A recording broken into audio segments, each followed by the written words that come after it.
चर्चा चल रही थी पंच परमेष्ठी के मूल गुणों के विषय में, और इनमें भी विशेष सिद्ध भगवान के 8 मूल गुणों के विषय में। श्रावक के भी 8 मूल गुण हैं और सिद्ध भगवान के भी 8 मूल गुण हैं। दोनों में अंतर है, एक धरती है, एक आकाश है। एक बेस है जिस पर धर्म रहता है, एक पूर्णता है जहाँ जाकर संपूर्ण काम हो जाता, कुछ नहीं बचा, काम सिद्ध हो गया। कहते हैं ना, काम सिद्ध हो गया, यानी अब काम नहीं बचा। ऐसे सिद्ध भगवान सिद्ध हो गए, अब उनके सारे काम हो चुके, कुछ नहीं बचा। तो एक धरती है और एक आकाश है। संबंध तो दोनों का है। क्या संबंध है? श्रावक के 8 मूल गुण का संबंध सिद्ध भगवान से है। शुरुआत कहाँ से है? श्रावक के 8 मूल गुणों से। समापन कहाँ पर है? सिद्ध भगवान के 8 मूल गुणों में। हैं दोनों 8। मैंने बताया भी था, मूल यानी जड़। क्या है? जड़। जड़ को भी मूल कहते हैं। मूली, क्या बोलते हो? मूली। मूली का मतलब जड़ है, जमीन के अंदर होती है, जड़ में जाकर होती है, इसलिए उसे जड़ मूली कह दिया। मूल है इसलिए मूली कह दिया, यानी जड़ है इसलिए मूली कह दिया उसको। तो मूल गुण, बेस, आधार। आधार है तो स्थान है, वस्तु उस पर रह सकती है। आप बैठे हो, किसके आधार पर बैठे हो? धरती के आधार पर, छत के आधार पर। अभी तो आप छत पर बैठे हो। छत किसके आधार पर है? पिलर के आधार पर। पिलर किसके आधार है? धरती के आधार पर। तो धरती मूल आधार है। क्या है? मूल आधार धरती है। ऐसे ही धर्म का आधार है मूल गुण। धर्म का आधार क्या है? मूल गुण। कितने होते हैं? 28 होते। कितने होते हैं? 28। आपके 28 मूल गुण है? नहीं, तो किसके बता रही हो आप? साधु परमेष्ठी, आप साधु हैं? नहीं, तो मैंने तो पूछा ही नहीं अभी आपसे कि साधु के कितने मूल गुण होते हैं। लेकिन दिमाग में सेट है, मूल गुण का मतलब साधु और साधु का मतलब 28 मूल गुण। अपने तो याद ही नहीं है कि अपने मूल गुण शब्द कहने पे अपने मूल गुण याद नहीं आते कि मेरे भी कोई मूल गुण हैं। साधु के याद है तो साधु के मूल गुण है, उन्हें पालन करना चाहिए। मैं तो वही ग्रस्त हूं ना, मेरे तो कोई मूल गुण हो ही नहीं सकते। अरे, शुरुआत श्रावक अवस्था से ही होती है। जिसने श्रावक अवस्था के मूल गुणों को दिमाग में नहीं लाया, आचरण में नहीं लाया, वो साधु क्या बनेगा? लेकिन नहीं, साधु के मूल गुण तो पता है, और तुम्हें नहीं, सबको ही पता है, सारे ही जानते हैं। हाँ, महाराज जी को 3 बार सामायिक करनी चाहिए, महाराज जी को 1 बार आहार करना चाहिए, महाराज जी को पैदल विहार करना चाहिए, सबको पता है। तुम्हें क्या करना चाहिए ये पता है कि नहीं पता है? शास्त्र नहीं पढ़े मगर 28 मूल गुण पता है। अपने मूल गुण गायब है। चलिए मैं बता देती, आप कहो तो मैं बता दूं। अरे बोलिए ना।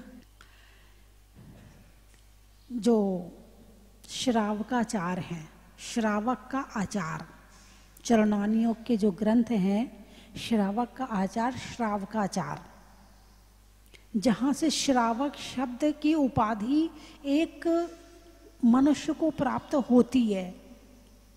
तो श्रावकाचार्य कई आचार्यों ने लिखे हैं, जिनमें से रत्नकरंड श्रावकाचार्य प्रसिद्ध है। और उसमें आचार्य समंतभद्र स्वामी ने 3 मकार और 5 उदंबर फल का त्याग इस सबसे पहले बताया है।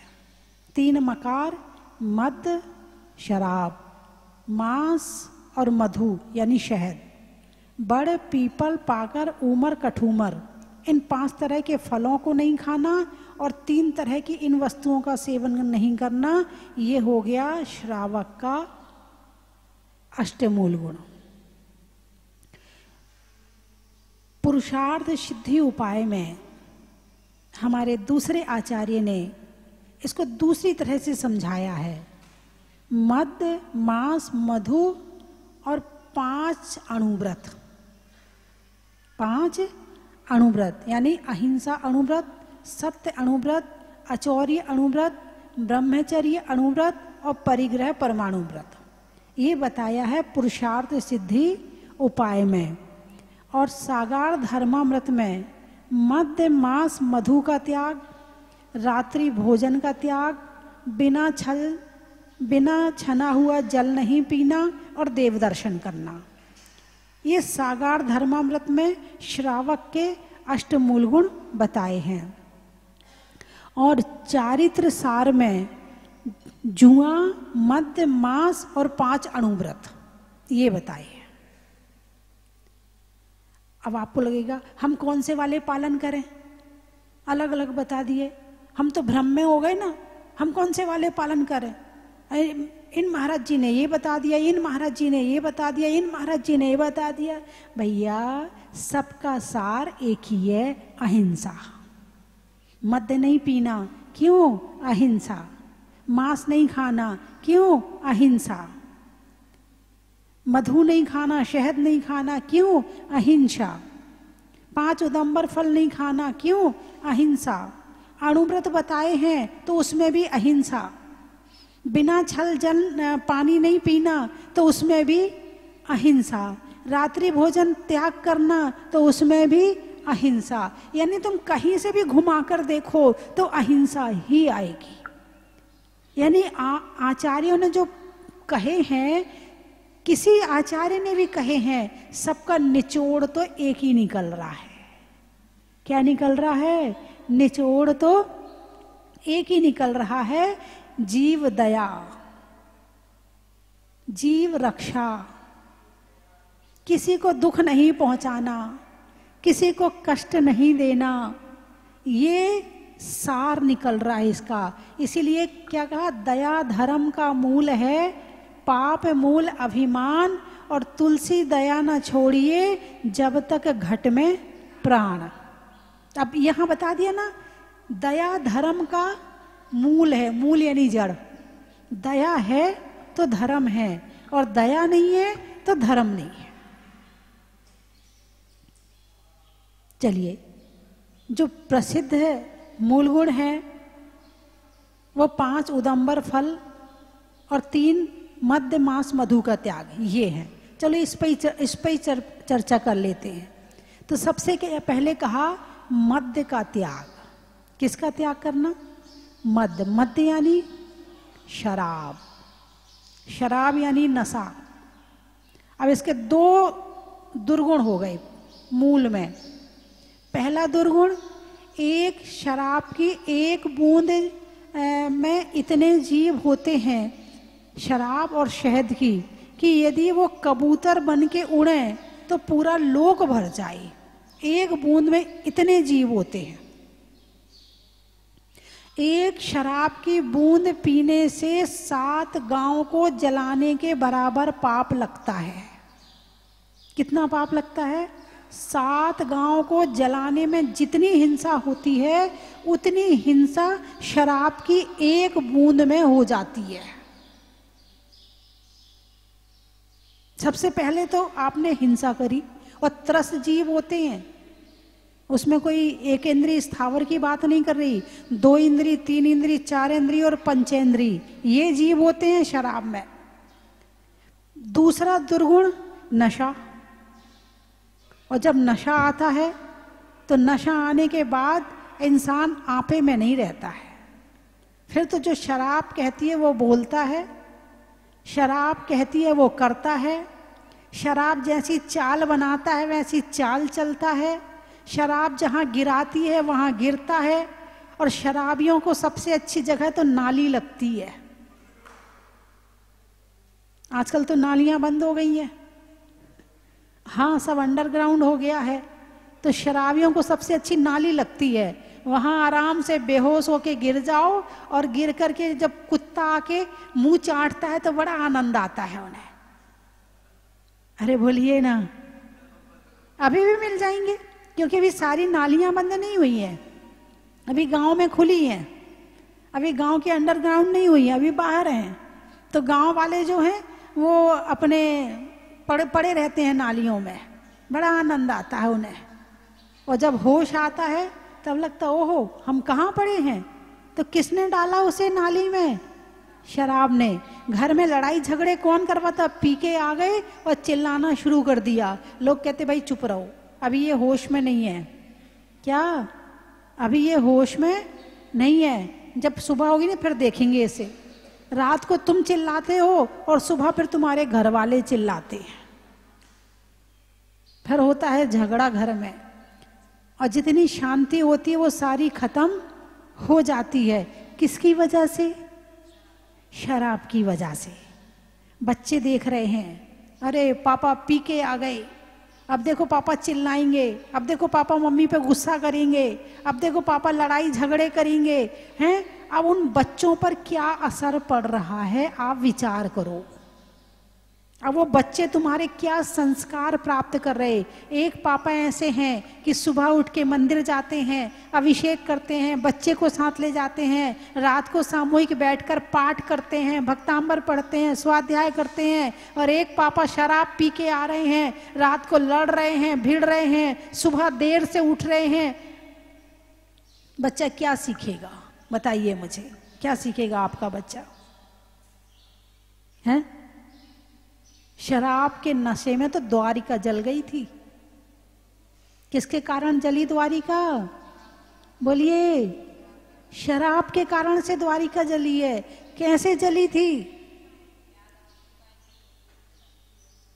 भगवान नेमिनाथ के समूह शरण में प्रश्न किया तो प्रश्न में उत्तर मिला कि ये जो द्वारिका है ये द्विपायन मुनि के कारण नष्ट हो जाएगी। अच्छा, मेरे कारण नष्ट होगी? मैं इधर से इतनी दूर चला जाऊंगा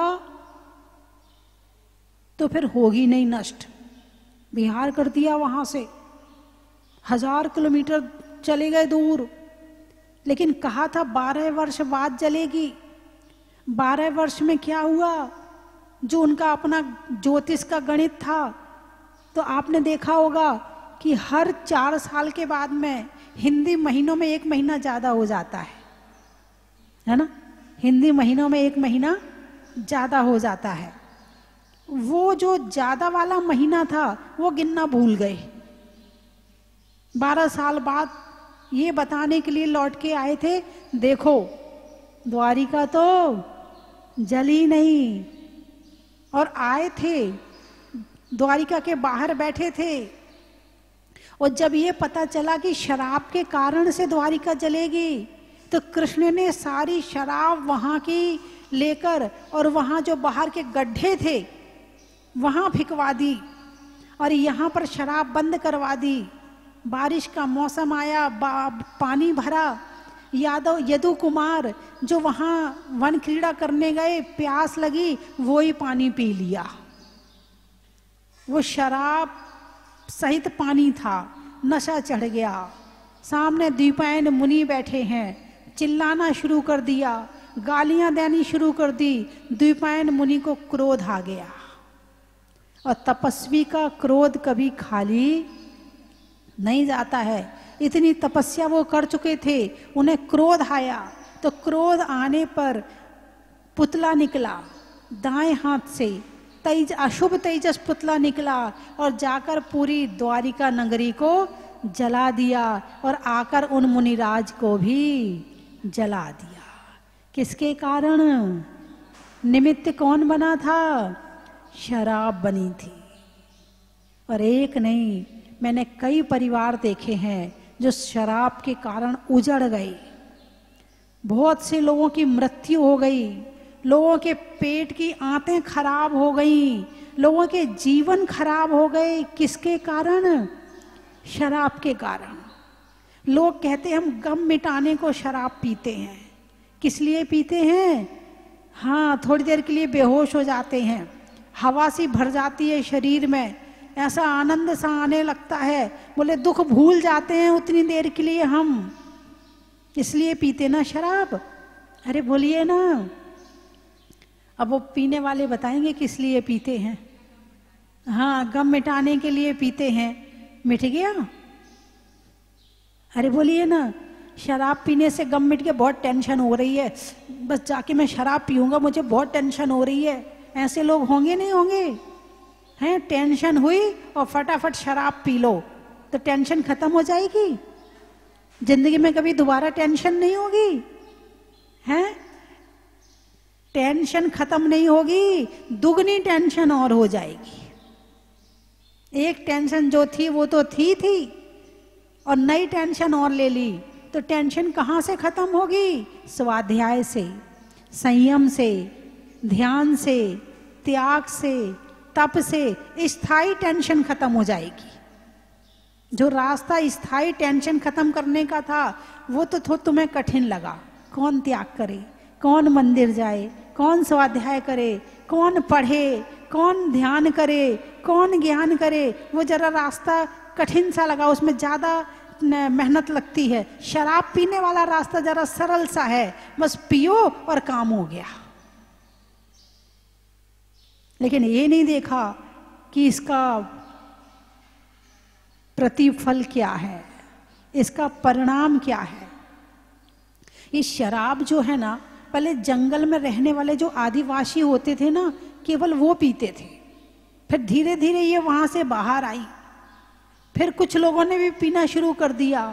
और जब से टीवी आई है और जब से ये ऐड निकली है, तब से शराब की जो ऐड चल रही है, लोग पंच कल्याणक देखकर मंदिर जाना शुरू करें ना करें, मगर शराब की ऐड देख करके शराब पीना जरूर शुरू कर देते हैं। आहा हा, बहुत मजा आ रहा होगा। और फिल्मी कलाकारों को शराब पिलाई जाती है और वहां से जितने युवा होते हैं वो उनके सब भक्त होते हैं। बस वो जो उनके कलाकार करेंगे वो ही वो करेंगे। अब तो फिर उसके बाद पुरुषों ने पीना शुरू की, फिर उसके बाद में अब तो ये हाल है, पुरुष कम पिए और लड़कियां ज्यादा पिए। और फिर उसके बाद परेशान बहुत रहते हैं। ऐसा नहीं कि परेशान नहीं रहते हैं। जब तुम पी सकते तो मैं क्यों नहीं पी सकती? जब तुम ये कर सकते तो मैं क्यों नहीं कर सकती? जब तुमने ये नहीं किया तो मैं कैसे कर लूं? मैं भी नहीं करूंगी।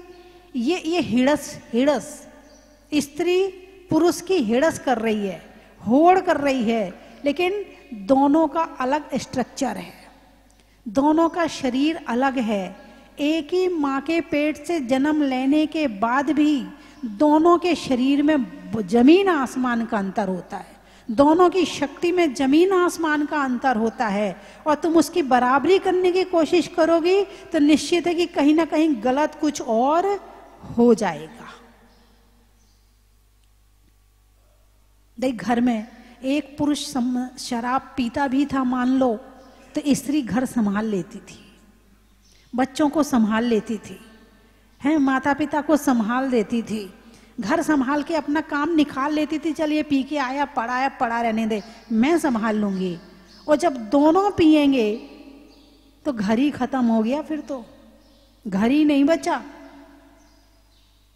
और आजकल तो घर बनाने की नहीं सोच रहे आने वाली पीढ़ी तो, क्योंकि घर बनाएंगे तो जिम्मेवारियां आएंगी, घर बनाएंगे तो बच्चे पालना पड़ेंगे, घर बनाएंगे तो फिर वो बंद के रहना पड़ेगा, फिर इनकी ये पार्टी, शराब, सिगरेट, बीड़ी, तम्बाकू, ये सब छूट जाएगा, गुटखा ये सब छूट जाएगा। ये छोड़ नहीं सकते क्योंकि शराब एक लत है। क्या है? लत किसे कहते हैं? अरे बोलिए ना। एक शराबी व्यक्ति क्या बैठ करके ध्यान कर सकता है? एक शराबी व्यक्ति क्या भगवान का नाम ले सकता है, माला फेर सकता है? एक शराबी व्यक्ति शराब पीने के बाद क्या स्वाध्याय कर सकता है? अरे बोलिए ना, नहीं कर सकता है। उसका मार्ग ही चेंज हो गया, उसका रास्ता ही बदल गया। अब वो गलत रास्ते पर ही चलेगा, ये लिख लो। अब उसका मन धर्म में लगने वाला नहीं है। हाँ, दानवान तो कर सकता है क्योंकि अब उसे पैसा उड़ाने की आदत आ गई है। क्या? पैसा उड़ाने की आदत आ गई है। शराब से कोई पेट तो भरता नहीं है, पैसा व्यर्थ ही जा रहा है। जो शराब में पैसा व्यर्थ कर सकता है वो कहेगा चल जा, तू इतने पैसे ले, तू खाना खा ले, तू ये कर ले। ऐसा वैसा काम तो कर सकता है, लेकिन वास्तविक जो काम होते हैं वो नहीं कर सकता है। तो शराब एक बहुत बड़ा दुर्गुण है। इसीलिए अष्टमूढ़ गुण में सबसे पहले शराब को रखा गया है। इसका मतलब यह है कि जिस समय पर आचार्य समंत भद्र स्वामी ने लिखा, उस समय शराब का प्रचलन शुरू तो हो गया था। यदि शुरू नहीं हुआ होता तो शायद हमारे आचार्य लिखने वाले नहीं थे। तो उन्होंने पहले बता दिया, जहां शराब है वहां धर्म नहीं, और जहां धर्म है, बोलिए, जहां धर्म है वहां शराब नहीं, और जहां शराब है वहां धर्म नहीं। इसीलिए पहले मूल गुण के नाम पर उन्होंने मद्य का त्याग करवाया है। भगवान नेमिनाथ के समय में शराब चलती होगी तभी तो ये घटना घटी है, क्योंकि फूल के साथ में कांटे भी होते हैं, अच्छाई के साथ में बुराई भी होती है, पुण्य के साथ में पाप भी होता है। जिसके पाप कर्म का उदय हो वो इस तरफ जाता है, जिसका पुण्य का उदय हो वो इस तरफ जाता है। तो रास्ता तो दोनों चाहिए ना। अब दोनों चाहिए तो उन रास्ते पे भेजने वाली शराब जैसी चीज भी चाहिए। यदि शराब जैसी चीज ना होगी तो लोग पाप की तरफ कैसे जाएंगे? तो शराब चाहिए। अब शराब चाहिए तो शराब जैसी चीज भी है। इस दुनिया में सब कुछ मिलता है, अमृत भी मिलता है और जहर भी मिलता है। और आप देखो, दूध जो है घर घर जाके बांटा जाता है। अरे बोलिए ना, दूध वाला तुम्हारे घर दूध देने जाता है, लेकिन शराब देने वाला कोई है? लेकिन कोई बता रहा था आजकल शुरू हो गया है, ऑनलाइन शुरू हो गई है शराब। तुम यहाँ से ऑर्डर करो, वहां से शराब आ जाएगी। घर बैठे आजकल हर चीज मिल रही है। लेकिन घर बैठे जो चीज मिलती है ना, आप बाजार में जाती हो, तुम्हें एक चीज चाहिए है तो तुम 4 तरह की चीज देखती हो तब खरीद के लाती हो। ऑनलाइन में तुम्हें 4 तरह की देखने का कोई ऑप्शन, और वो स्क्रीन पर उतना नजर भी नहीं आता है। बंधुओं, शराब त्याग किया कि नहीं? आपने शराब का किया कि नहीं किया? अरे बोलिए ना, किया? किस किस का त्याग है? हाथ उठाओ। नहीं, संकल्प पूर्वक, ज्ञान पूर्वक, होश पूर्वक भगवान के सामने कभी आपने ये कहा है कि मैं इन अष्टमूल गुणों का पालन करूंगी या करूंगा? ऐसा हाथ जोड़कर भगवान से नियम लिया है? आपने अपने बच्चे का जो 8 वर्ष का हो गया है उसे देव सास गुरु के सामने जाके संकल्प दिलवाया है कि आज मेरा बेटा 8 वर्ष का हो गया है, अब आज मैं इसे 8 मूल गुण दिलवाऊंगी। हाँ, उस समय ज्ञान नहीं था, चलो अब ज्ञान जिसको आ गया है वो तो अपने बच्चे को अब तो दिलवा दे, बेटा मेरे से बचपन जब तू छोटा था ना, मेरे से गलती हो गई थी, मैंने तुझे अष्टमूल गुण नहीं दिलवाए थे, तू आज मेरे साथ चल और मंदिर में चल के गुरुओं के सामने जाके आज तू श्रीफल चढ़ा के और अष्टमूल गुण संकल्प पूर्वक ले ले, ताकि मैं अपने कर्ज से मुक्त हो जाऊं, क्योंकि मैं तुझे बचपन में अज्ञान के कारण से दे नहीं पाई थी, अब ज्ञान आया है बेटा, अब चल, और मेरा ये कर्ज तेरे ऊपर रह गया है, मैं ये चुकाना चाहती हूँ। ये माता पिता का कर्ज है बच्चे के ऊपर, यदि उसको अष्टमूल गुण नहीं दिलवाए हैं तो ये कर्ज है, वो जन्म देने के बाद में अष्टमूल गुण देना ये आपकी जिम्मेवारी थी, और नहीं दिलवाए हैं तो अब दिलवा देना ले जा करके। तो आप लोग बैठे हैं तो किस किस ने अष्टमूल गुण ले चुके? अच्छा चलो अष्टमूल गुण छोड़ो, सबसे पहले एक बात, शराब का त्याग कौन कौन कर रहा है, हाथ उठाकर बताओ। चलिए, जो टीवी में देख रहे हैं वो भी हाथ उठा लें, बहुत बढ़िया। तो शराब की जगह दूध पी लो, ताकत आएगी, दिमाग अच्छे से काम करेगा, दिमाग मजबूत हो जाएगा, शरीर के अंग पांग मजबूत हो जाएंगे, स्वस्थ रहोगे। और शराब पियोगे तो दुनिया भर की बीमारियां और लग जाती है। शराब पीने वाले की शक्ल ही अलग होती है, जो रोज शराब पीता ना उसकी शक्ल से पता चल जाता कि वो शराब पीता है, कहने की जरूरत नहीं पड़ती कि तू पीता कि नहीं पीता। शराब के जैसे जो अन्य नशा होता है, नशा तो नशा है, इसमें कह दिया मद्य, मद्य का मतलब नशा, तो उस समय पर शायद गुटखा नहीं चलते थे, उस समय शायद तमाकू नहीं चलती होगी, इसलिए इसमें लिखा नहीं है। तो नशा में सारी चीजें आ जाएंगी, सिगरेट भी आ जाएगी, बीड़ी भी आ जाएगी, इसमें और भी कई चीजें होती हैं, भांग भी आ जाएगी, और गांजा भी आ जाएगा, हैं, हाँ अफीम भी आ जाएगी, इसमें और जितनी चीजें हैं वो सब आ जाएंगी, जितनी जिससे नशा चढ़ता है दिमाग में वो सारी चीजें आएंगी। और आजकल गुटखा तो ऐसा हो गया है, ऐसा हो गया है कि आज रिक्शा वाला देखो तो गुटखा, ये जो मकान का काम करते हैं लेबर उसको देखो तो वो गुटखा, दुकान में जो बैठे हैं तो वो गुटखा, जो गाड़ी चला रहे हैं ड्राइवर तो वो गुटखा है, जिसको देखो वो गुटखा के गुटक में है। जाने क्या चीज है गुटखा। उन्हें सेब नहीं मिलेगा तो चल जाएगा, अनार नहीं मिलेगा तो चल जाएगा, उन्हें केला ना मिले तो चल जाएगा, रोटी ना मिले तो चल जाएगा, मगर गुटखा जरूर चाहिए उन्हें।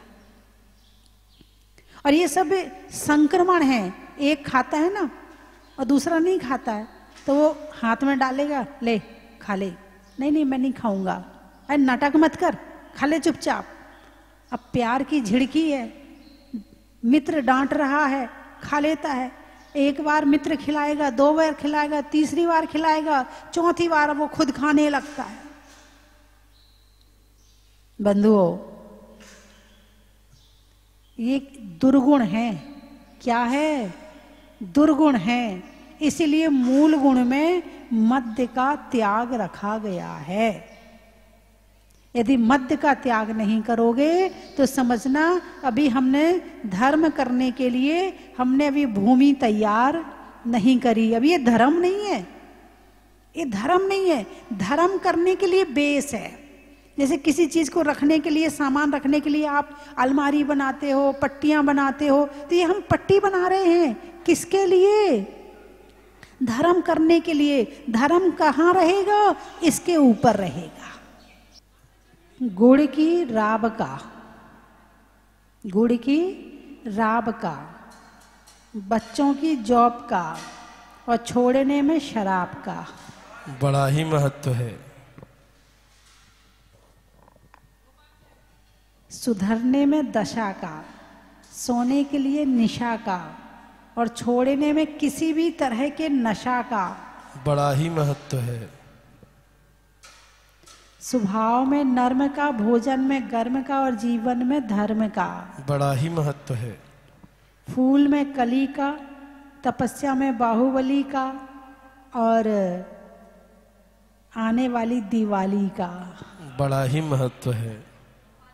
अनाज में दाने का, इनाम में पाने का, और दिवाली में पटाखा नहीं चलाने का बड़ा ही महत्व है। क्यों नहीं चलाना? जीव रक्षा। क्यों नहीं चलाना? जीव रक्षा, है ना। पूछने में हाल का, खिड़की में जाल का, और आने वालों में भोपाल का बड़ा ही महत्व है। घाटोल, सड़क में टोल का, धरती में गोल का, और आने वालों में घाटोल का बड़ा ही महत्व है। अच्छा, रहने के लिए धरा का, सतियों में अनंग सरा का, और आने वालों में मंडी बामोरा का बड़ा ही महत्व है। पानी में मगर का, चलने में डगर का, और आने वालों में अशोक नगर का बड़ा ही महत्व है। तिरुपति, वहां से आई हो? क्या बात, तिरुपति हो, बालाजी वाला तिरुपति, क्या बात है ना। हाँ, नेमिनाथ भगवान के चरणों से आए हो, है ना। सुधरने में मति का, होने में अच्छी गति का, सतियों में सीता सती का, और आने वालों में तिरुपति का बड़ा ही महत्व है। तीर्थ ये मुनि सूरतनाथ भगवान का, मुकुट बन गया पूरे राजस्थान का। बंधुओं, आज ये जहाजपुर तीर्थ, स्वस्थी धाम जहाज मंदिर, भूगर्भ से प्रकटित अतिशयकारी मुनि सूरतनाथ भगवान का जहाज मंदिर पूरे विश्व की अद्वितीय धरोहर बन चुका है। आज ये तीर्थ golden book of world record में दर्ज हो चुका है। ऐसे ऐतिहासिक जिनालय में कई कार्यक्रम आयोजित होते रहते हैं। इसी श्रृंखला में एक 3 दिवसीय महामहोत्सव का आयोजन होने जा रहा है। परम पूजनीय सिंहरथ प्रवर्तक त्रिलोक तीर्थ प्रणेता आचार्य भगवान विद्याभूषण सन्मति सागर जी महाराज की आज्ञानुवर्तु शिष्या गण्यआर्यिका स्वस्ति भूषण माता जी के सत्संग पावन सानिध्य में। बंधुओं, ये स्वस्ति धाम आपको बुला रहा है। आने वाली 31 अक्टूबर को उत्तर भारत के प्रथम आचार्य और छाणी परंपरा के ज्येष्ठ आचार्य आचार्य भगवान शांति सागर जी महाराज की 138वीं जन्म जयंती स्वस्ति धाम जहाजपुर की पावन धरा पर परम पूजनीय गुरु मां गण्यआर्यिका स्वस्ति भूषण माता जी के सत्संग पावन सानिध्य और निर्देशन में मनाई जाएगी। उस दिन 1008 भक्तों द्वारा आचार्य श्री की महापूजा की जाएगी। आप इस कार्यक्रम में सादर आमंत्रित है। इसी श्रृंखला में 1 नवंबर को परम पूजनीय भारत गौरव गुरु मां गण्यआर्यिका स्वस्ति भूषण माता जी, जिनकी साधना और तपस्या के फल से आज ये स्वस्ति धाम तीर्थ जन जन के मानस पटल पर अंकित हो चुका है, उनका जन्म जयंती महामहोत्सव शुभकामना परिवार, जो पूज्य माता जी की प्रेरणा से पूरे भारतवर्ष में लगभग 400 शाखाएं संचालित है, उनका अधिवेशन और पूज्य माता जी के चातुर्मास निष्ठापन के बाद पिछी परिवर्तन का भव्याति भव्य कार्यक्रम 1 नवंबर को आयोजित होगा और 2 नवंबर को मुनि सूरतनाथ भगवान की भक्ति। बंधुओं, 2 नवंबर को मुनि सूरतनाथ विधान का आयोजन किया जा रहा है। उस विधान में अधिक से अधिक संख्या में बैठ करके भक्ति करने का सुनहरा मौका पूज्य गुरु मां के सत्संग पावन सानिध्य में पूज्य माता जी के द्वारा रचित विधान उन्हीं के सानिध्य में करने का सुनहरा मौका हम सबको मिलने जा रहा है। तो आप इस विधान में बैठ करके भक्ति कर सकते हैं। इसके लिए एक जोड़े की न्योछावर राशि मात्र 1100 रुपये है। कोई अकेला बैठना चाहे तो मात्र 500 रुपये की राशि में आप अपना नाम दे सकते हैं। तो बंधुओं, इस 3 दिवसीय कार्यक्रमों की श्रृंखला में आप सादर आमंत्रित हैं। आप अपनी सूचना स्वस्ति धाम पर दे सकते हैं। बाहर से पधारे सभी भक्तों के आवास एवं भोजन की समुचित व्यवस्था क्षेत्र समिति द्वारा की जा रही है। धन्यवाद। श्री मुनि सूरतनाथ भगवान की जय। आज हमने प्रथम अभिषेक का सौभाग्य प्राप्त किया है और हम बहुत ही खुश हैं। और हमारे लिए मुनि सूरतनाथ भगवान यहाँ जहाजपुर का बहुत ही उपकार है कि जब हमारा 2 बेटियाँ थी उसके बाद काफ़ी समय हुआ तो हमें लड़के का बहुत इच्छा थी, पर हमको ये था कि होगा नहीं होगा सब ऊपर वाले के हाथ में है। पर हम मुनि सूर्यनाथ भगवान के यहाँ पर जहाजपुर दर्शन करने आए, माता जी का आशीर्वाद लिया। उसके बाद तुरंत ही हमारे ऐसे योग बने कि साल भर में हम पुत्र प्राप्ति हुई, और ये जिसका नाम भी हमने आदि रखा। ये मेरा पहला सौभाग्य है कि आज मैं माता जी के दर्शन कर पा रहा हूँ, और जहाजपुर भी में फर्स्ट टाइम ही आना हुआ है। अभी बेटे का अच्छा जी, मुझे बहुत अच्छा लगा, और निमित्त से अभी इसका 8वां जन्मदिन अभी नेक्स्ट मंथ है दिसंबर में। सो मेरी भाव है कि मैं दोबारा यहाँ पर आऊँ और इसका जन्मदिन भी मैं यहीं पे मनाऊँ। ये प्रेरणा मुझे माता जी से भी मिली, और मैंने अपनी कुछ बात रखी, उनका आशीर्वाद मुझे सदा प्राप्त होता रहे। नियम लेता हूँ कि जिंदगी में कभी भी शराब, गुटखा, विमल, बीड़ी, सिगरेट कुछ नहीं लूंगा।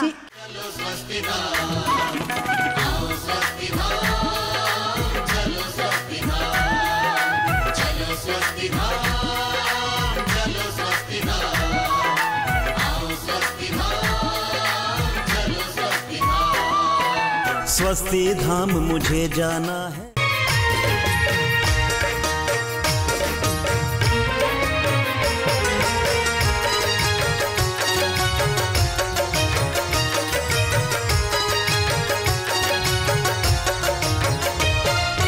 पिता सुमित्र के राज दुलारे, माँ पद्मा जी के नैनों के तारे। पिता सुमित्र के राज दुलारे, माँ पद्मा जी के नैनों के तारे। राजगृही में जन्म लियो आप, राजगृही में जन्म लियो आप। आओ आओ मनाए खुशी आज आरती भगवन की। आओ आओ करें गुणगान आरती भगवन की। आओ आओ करें